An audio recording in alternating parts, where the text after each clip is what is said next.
What's up, y'all? I hope you're doing well and hope your spring's off to a good start. I'm sitting out here in the nightshade section of our garden because it recently struck me that we did not plant a single determinate variety tomato this year. We went all indeterminates all the way, and honestly, the more I think about it, the more I wish that is something that I had done years prior. Before any other gardeners get too angry at me, give me a chance to talk a little bit about why we made that decision and why you might want to too. All right, so reason number one is really the defining feature of an indeterminate variety tomato, which is that it produces its harvest in smaller yields throughout the growing season rather than all at once or in one big harvest and maybe one or two smaller harvests like a determinate variety tomato would.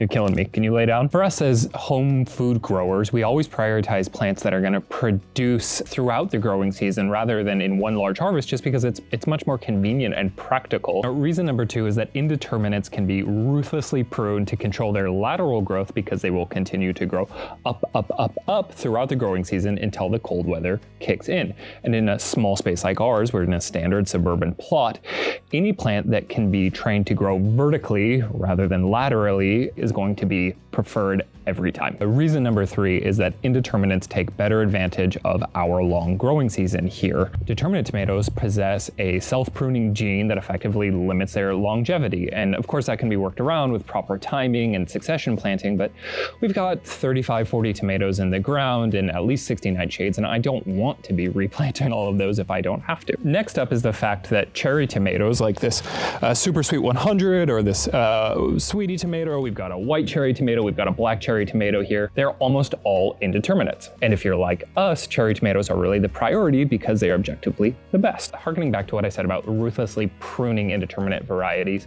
in my opinion, they're actually easier to train and trellis because you can grow a large number of indeterminates, say if they're set up in a row using something like a Florida weave system, or if you're using grow bags or containers like this one, you can use either a single stake or up to 2 stakes if you really need it for, say, a cherry tomato, rather than trying to deal with a big bushy determinate variety where you've been sort of forced to leave those suckers on in order to maximize your production and then have to deal with something like a tomato cage, which I hate tomato cages, they're the worst.